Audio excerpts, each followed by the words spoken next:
Breaking news, HBO. See you later. Please like and subscribe. Help us hit 10,000 subscribers. Leave a comment below. Let us know what you think. Welcome to a very special edition of the Hot Stove. Big show today. Lots of breaking news.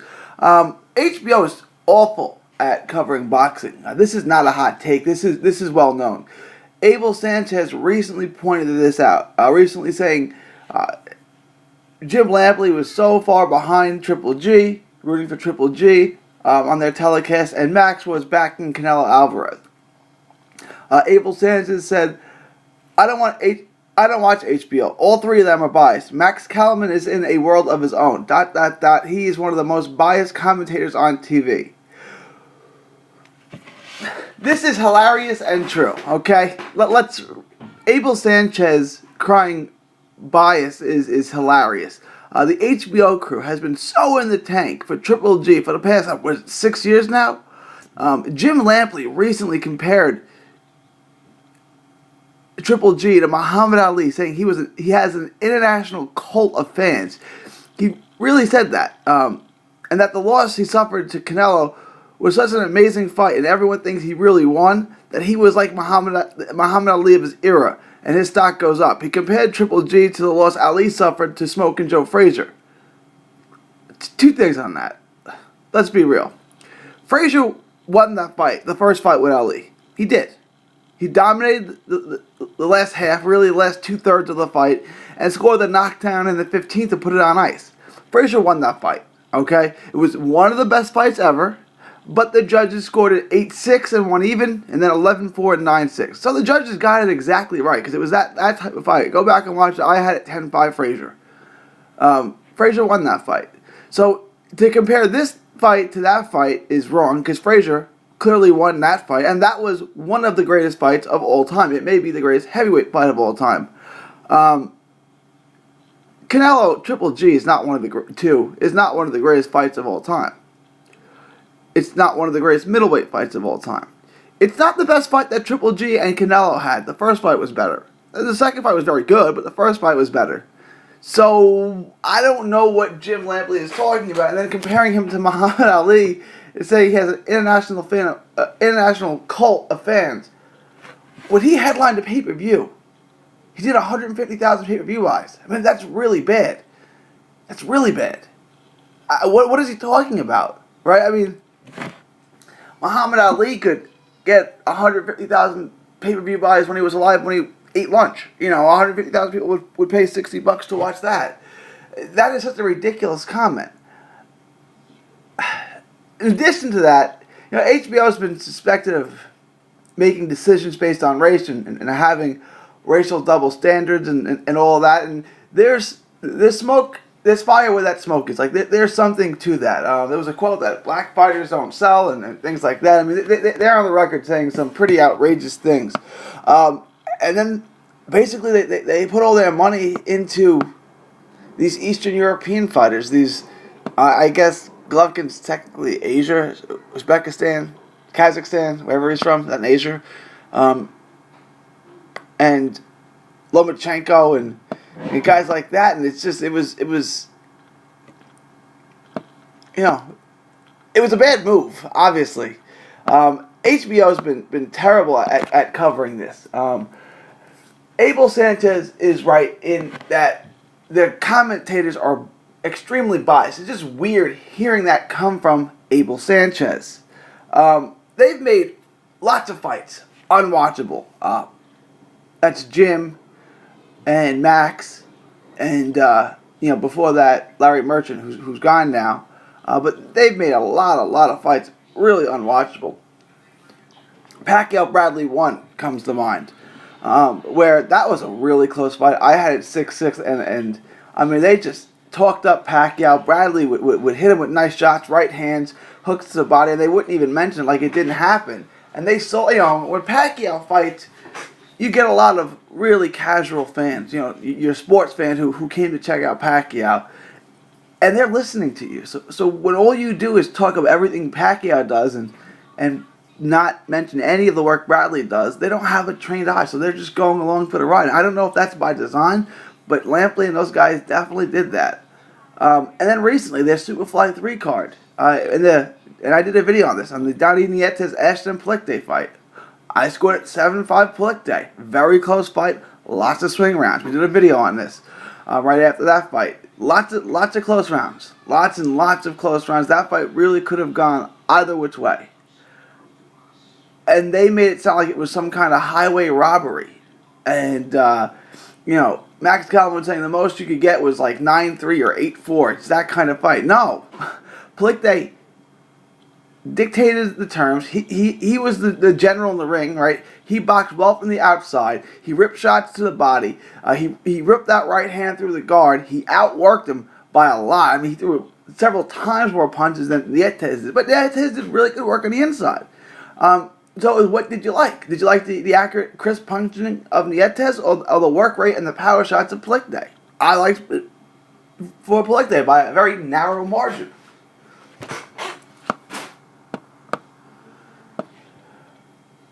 In addition to that, Max and Jim, and Roy is fine. Roy Jones Jr. is fine. He should get a job somewhere else. I'd love to listen to Roy, go somewhere else and add the color there and all of that. But Max and Jim, the cheerleading it's nonsense. I mean, Max thinks he's the smartest person in the world, right? And he says the stupidest things. I mean, talk about a pseudo-intellectual, a guy with a 75 IQ who thinks he has a 200 IQ. That's Max Kellerman. I mean, Max Kellerman, he tries to use fancy words and SAT words, but it's like, what you're saying is nonsense, right? And Jim was such a biased cheerleader. It was impossible to listen to him. I mean, listen to him root for somebody so hard, like, his boyfriend was the quarterback on the football team and he was the cheerleader and he goes nuts every time his guy does something good. It was painful. It was embarrassing. Listening to him almost cry, literal tears when Marquez knocked Pacquiao out was an embarrassment. I felt bad for him. I don't know what's wrong with Harold Letterman's cards either. Harold Letterman's cards are just plain silly goosey. I mean, there's no rhyme or reason to any of his scorecards. The coverage between Max and Jim Lampley and Harold Letterman's cards were so bad. We kind of wanted HBO not to cover the fights, all right, the big fights. That's how bad HBO's coverage was, right? It was like, I don't even want to listen to this. Well, be careful what you wish for. HBO is officially leaving boxing after 45 years. Peter Nielsen made the announcement after a meeting with the HBO boxing staff. They said boxing is no longer a determinant factor in subscribing to HBO. Well, I can tell you something for a fact. They're going to have one less subscriber, and that's me. I don't really watch their movies and shows. I mean, not since The Sopranos and The Wire. I watched Entourage. That's about it. Eastbound and Down, but I don't watch any of their shows anymore. I watch boxing and basketball, and then football. That's what I watch. So they don't have boxing anymore. Good. Save me some coin. I'll cut HBO loose. But that's not a threat. Like, I just have no reason to subscribe to the channel. Like if there was a hockey channel and a soccer channel, I don't watch those, so I have no reason to subscribe for it. It's not a bitter thing. I have no reason to give you my money because I'm not using your service. So their last fight officially is Danny Jacobs versus Sergey Derevchenko. A good fight that I'm interested in seeing. But I have mixed feelings on this. Look, HBO is awful. They carry so little boxing. I've done videos on this where I said Facebook has better boxing. But any channel that carries boxing is good. The more fights on TV, the better. And they don't give us a whole lot of fights, but they gave us some fights. So I get to save some coin. I'm paying a lot for HBO to televise crap. I mean, Lucas Matisse versus Kiram, whatever. I don't need to see that. I mean, they lost Pacquiao, they lost Top Rank, Crawford, Lomachenko, all those fighters. Those guys are gone. And they have a happy home on ESPN. So I don't, But at the same time, HBO boxing, I grew up, I'm 35, I grew up in the 90s watching HBO boxing after dark, HBO World Championship boxing. It was a part of me. As much as Jim Lampley and those guys annoy me, I grew up listening to them. Jim Lampley's voice is it's not Howard Cosell, but when you hear Jim Lampley, the first thing you think is HBO boxing. I mean, he's so tied into that, and he's been for so many years.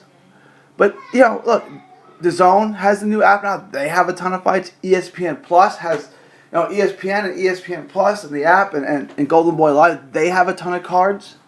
Facebook Live has cards. And obviously Showtime and PBC is they signed that deal with Fox. PBC signed the deal with Fox, and then they have the deal with Showtime. They're really the ones that put HBO out of business. They're the Ford that killed Chevy. The Zone and ESPN are kind of like complementary and supplementary in putting out HBO, in putting HBO out of the boxing business. But Showtime, PBC, Al Heyman and the crew is really the one that made them irrelevant. I mean, they have over 200 fighters, the PBC does, and they have the best fights. I mean, look at all the best fights this year besides Canelo and Triple G. They're all PBC fighters. The fighters we want to watch. The American fighters, let's be real, the black fighters, the Jarrett Herds, Errol Spencers, the Charlo brothers, even guys like Broner, who might not be the best fighter in the world, but the Porter and the Garcias, those are all Showtime fights. All the top-notch fights are Showtime. HBO was really left out. Now, HBO's had a tremendous drop in their ratings because they don't put good fights on anymore. The Superfly 3 card did 350,000 views. It's one of the worst rated live events, boxing or otherwise, they've ever had. Both Canelo and Triple G are free agents now as well. So you've lost Top Rank, you've lost Manny Pacquiao, you've lost Terrence Crawford, Vasily Lomachenko, and now in reality you could lose Canelo and Triple G too. Meaning the only thing you have left is Jaime Munguia. Jaime Munguia is a fun fighter to watch, but let's be real, he's not holding a network together. And good, I hope Munguia signs with Al Heyman, get him in the ring with Swift Hurd, which is the fight that I want to see. So I mean, all in all, it is good. There's a lot of good that comes out of this, but again, it's going to be less boxing on TV, and that little era is gone. That's no more. So this is twofold for me, and let me know what you think. HBO is terrible at covering boxing. They're certainly biased, and they may be racist too, but they're gone now. And if you're my age or probably older, HBO, the best fights in boxing were on HBO, and now it's gone after 45 years. So let me know what you think. Are you happy? Are you sad? Are you indifferent? Does it make any difference to you? Are you just glad that there's so much boxing on TV now that you won't even know HBO is gone? Are you going to cancel your subscriptions? Because I am. As soon as that Jacobs-Derevchenko fight is over, which I'm into, I'm out. I have no reason to keep it. Leave your thoughts, comments below. Let me know what you think. For the Hot Stove, this is 3D Boxing, signing off, saying thank you, and God bless. Enjoy 3D Boxing vlog videos? Show us some love by clicking the like button. Don't miss a tweet, post, story, or video. 3dboxingvlog.com is also on Facebook, Twitter, and Instagram. Hit the subscribe button now to stay inside the ring.